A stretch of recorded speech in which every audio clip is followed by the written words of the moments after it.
How's it going, everybody? Have you ever found that your truck has some shim-sham in the flim-flam? We call that hashtag GM life. Now, I've already jacked this up on the lower control arm.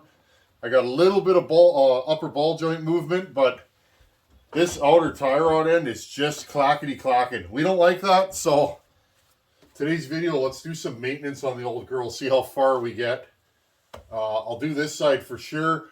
I'm probably going to have to order some upper ball joints. I got to put a drive shaft in that side. Might as well do inner and outer tie rod ends while I'm in there and ball joints. And let's just give the old girl some love. Maybe even an oil change if she treats me right today. No, I'm just kidding. I'll do an oil change anyways. Anyways, I'm going to set up and let's get this tire off and see if we can get these tie rods apart.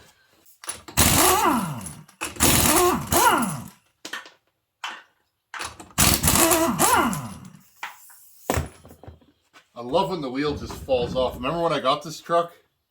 Remember I took like half a day to get the wheels off. They were stuck. Okay, let's get this nut off. Oh, she's loose. Oh yeah, look at that. Oh, this is going to be fun.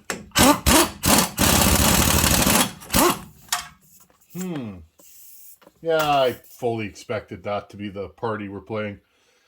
Might have to take out the old grinder and just take her right off.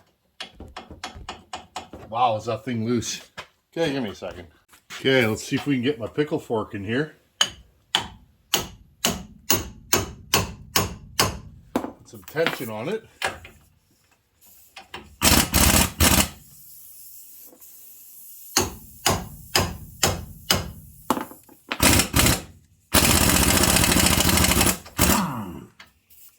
Well, she's coming.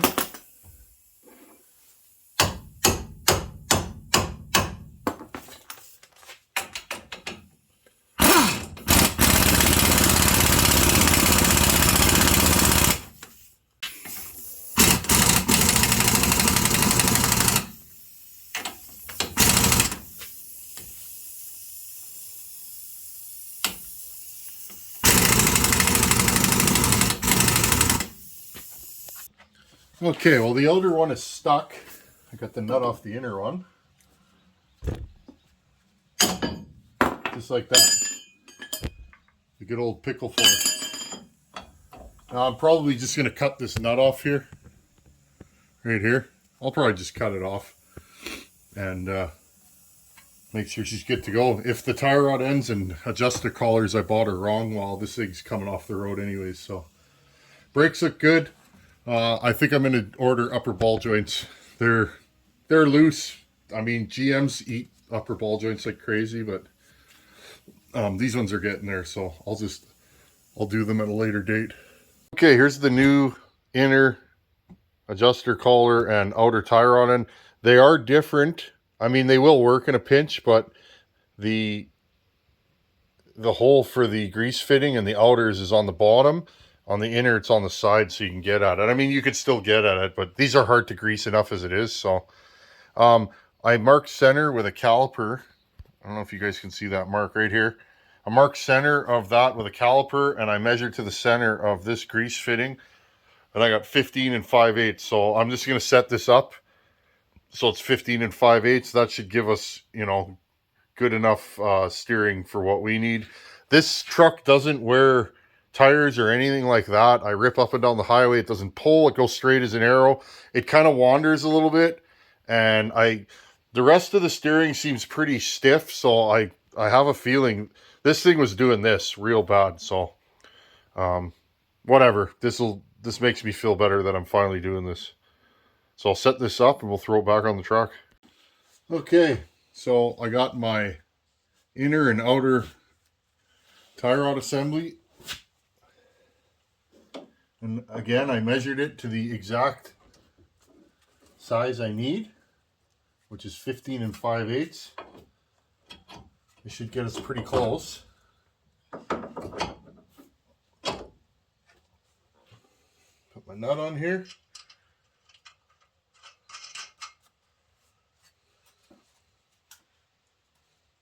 This is so satisfying to get this done. This has been on my list for a bit. Now, I don't drive this truck far. This truck pretty much back roads at low speed, but it does hit the highway from time to time. It's nice to know that your tire's not going to flop off when you're on the highway.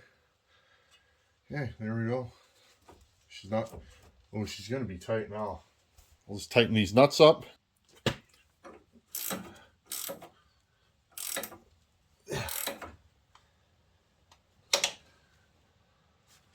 Make sure that lines up with the cotter pin hole, which I cannot see. Tight, tight, tight. Big fella tight. Perfect right there. Put my cotter pin through. That way I don't forget.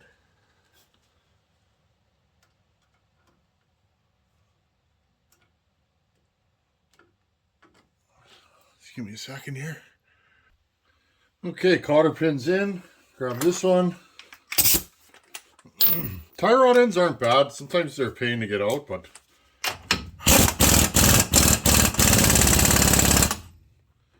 again, line it up with a hole. I think we got her there. Just going to confirm my large fella torque specs.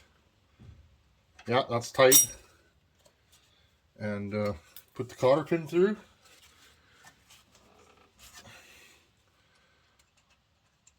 And again, this kind of stuff is lost on the modern world, I think.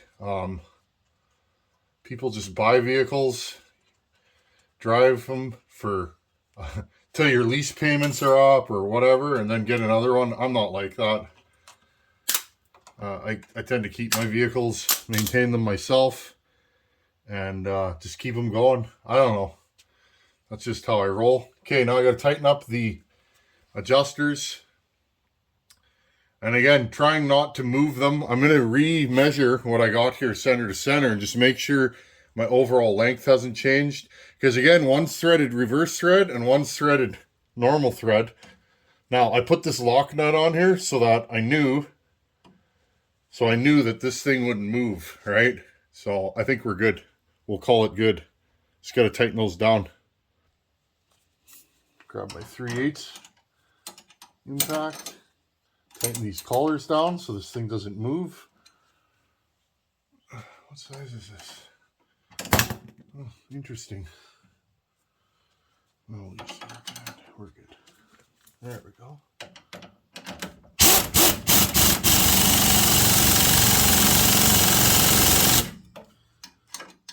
On this side.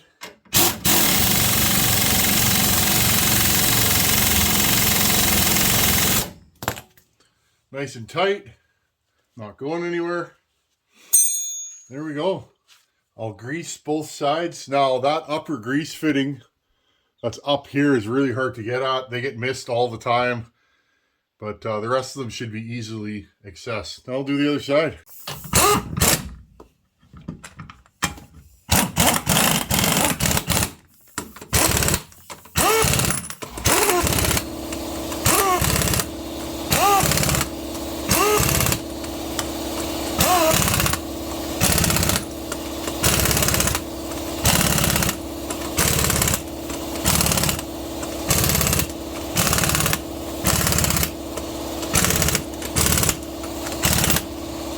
Okay, and here's the other side.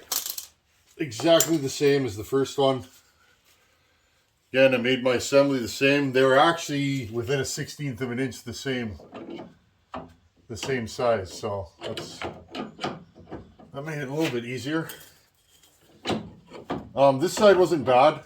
Outer tie rod and had a little bit of shim sham, but not as much flim flam. So I'm just doing this as preventative maintenance. I'm in here, I might as well do it.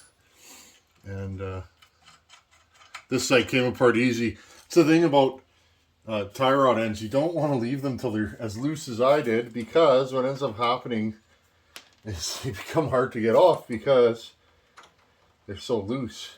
They just rattle in there when you're trying to get them off.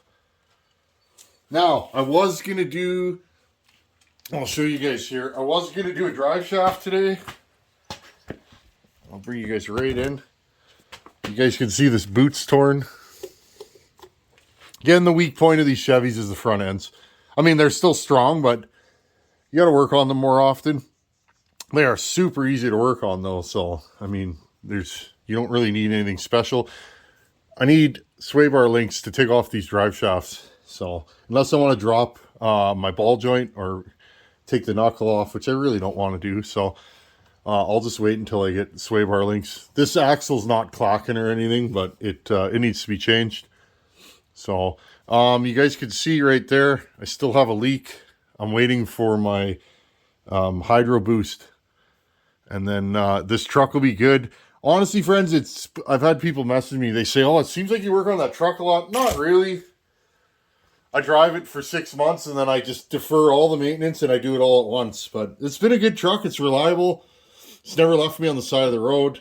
I'm just trying to keep up on the maintenance. If you let the maintenance go too far on something like this, it can get really out of hand. So I'm just that kind of fellow, whether it's a new car or an old truck, I take care of my equipment. Okay, I'm going to get this all tightened up. Okay, and while I had this thing up on the jack stands, I figured I might as well give her some fresh oil.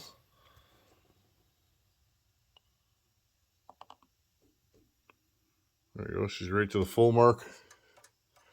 I'll fire her up, and then that oil will get black again. I think I'm going to put a new serpentine belt on today too. That one's all frayed. Just thought I'd jump in here while I'm doing the serpentine belt. Sometimes they can be a pain. This one took me a little bit. I cut out quite a bit in the center, right there. You know, I gotta say that I really enjoy working on this truck. Now, 10 years ago, I didn't enjoy pulling wrenches on vehicles like I do now, but now it's almost therapeutic. You know, it's enjoyable.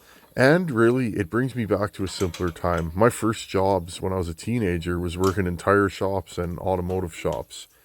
And, you know, that's what I did till I got into the trades. And, you know, looking back, a truck like this was my dream truck. Our shop truck at my first job was this truck. It was exactly like this, but maroon.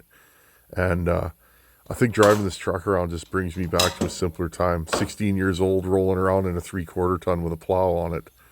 You know, doesn't get much more fun than that when you're a kid. So I just love working on this truck, and it's been such a handy tool.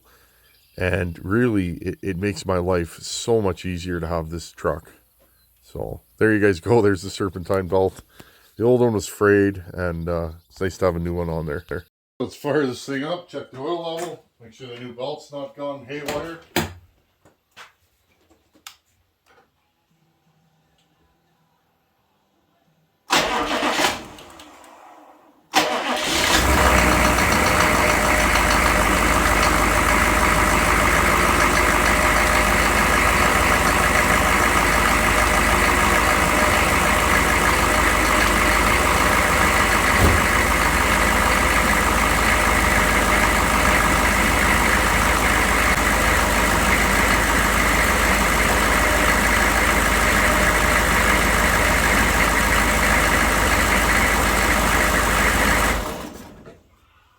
Okay, everything looks good. I was just checking the pulley on the vacuum pump that we put on and the last time I was working on this thing, and just to make sure it's far enough forward. I had it too far back when I originally installed it, and I moved it forward.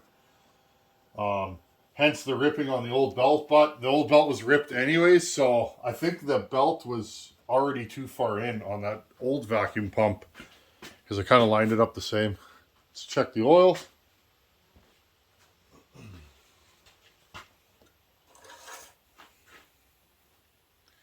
Dirty as can be now. And the reason for that is this thing has a decent sized oil cooler on the front with oil cooler lines. You don't get all the oil. So yeah, this thing's about, it's about a liter down now, quart liter, something like that. I'll put some more oil in it. I think we're done. Done. Which is a good thing. Okay, well that's the end of the wrenching part of the video. Took her for a little boot there around the neighborhood, eh? Did about $1.05, $1.09 on the back roads, keeping her in between the rhubarbs. Loose as a goose there, eh? And she runs good, so steering's definitely tighter. I'm happy I did this. I don't know why I didn't do it sooner, friends. I've literally had those parts for 6 months, but I gotta say, friends, as time goes on, there's less time, right? So I'm learning to evolve and grow. as my I'm a father now, friends, so most of my free time is spent with my daughter. I try and spend as much time with her every day. We eat dinner together as a family, and we spend time together, and we play in the yard, and it's fun. So when I am like I'm just doing an oil change, well, I might as well do the tie rod ends today. But it's been fun, friends. This truck was part of it. Was I really needed a truck, friends. So it was time. I needed a farm truck. I never had one here before. I've had trucks here, but I haven't had a dedicated towing, pulling, water hauling, garbage hauling. I haven't taken you guys to the dump yet. Oh, we should go to the dump. It's an awesome place. There's treasures to be had there.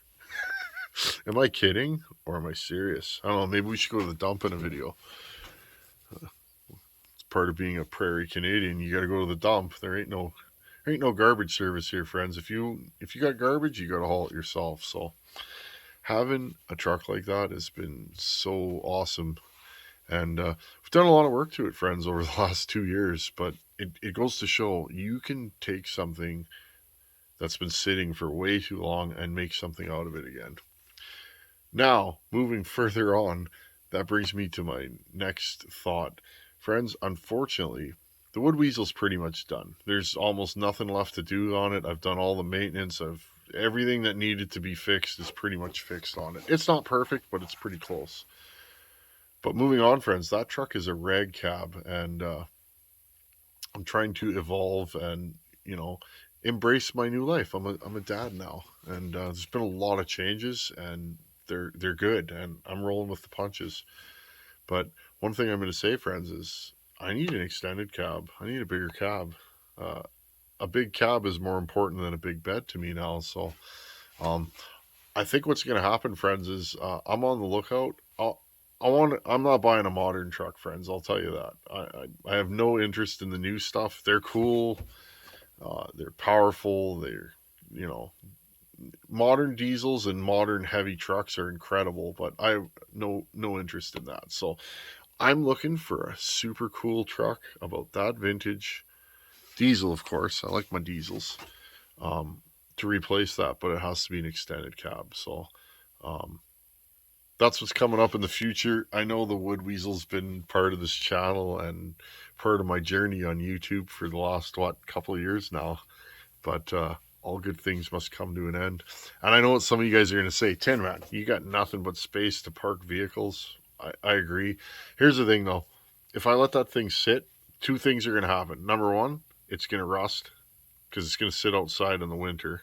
And number two, the mice are going to get it. We both know this. We all know this. The mice are going to get in there and they're going to start eating the seats and the wiring. And you got to drive stuff here or the mice just take it over. So, part of living rural. So anyhow, friends, that's what's going on with that. When I find the right truck, and the right truck's going to be rural. I won't find one in the city, that's for sure. We'll be going on a road trip and we'll pick up a new truck eventually. But I gotta say, friends, I was talking to my wife about this the other night. My wife is my rock. She keeps me centered. I'm a dreamer and I'm like Peter Pan. I just float around and that's just me. I've always been like that. I dance to my own drum. But she's like, honey, you don't have time for these giant projects anymore. And she's right. I don't. So I'm going to buy a truck that, is mostly perfect. Like, I'm going to try and buy something that doesn't need, 1,000 hours of work. It's going to be hard for me, friends. That's not my nature. I always buy the cheapest, most beat up truck that, I see a project for what it could be, never for what it is. Sometimes that's a fault. I will say that. I've gotten in over my head on truck projects a few times. So I try to remember that now. But anyhow, moving on, friends. That's what's going on there. It's time for question of the day. And yes, I sit outside in the dark, slightly squinting, filming. This is how I don't wake up my daughter when she's sleeping. After she goes to bed, friends, I review emails and I'll pick the question of the day. So that's why I sit out here. I get asked that once in a while, and just got to roll with the punches, right, friends? If you got a loud, booming voice, you film on the deck at night. Anyhow, today's question of the day, I picked this one. Ron Yoho, thanks for sending your email and your question. Ron wanted to know low tension rings. Do you lose compression with a low tension ring? So, Ron, I got to be perfectly honest. I like to be brutally honest with you guys. I do not test compression on my ported saws. I think maybe I should start.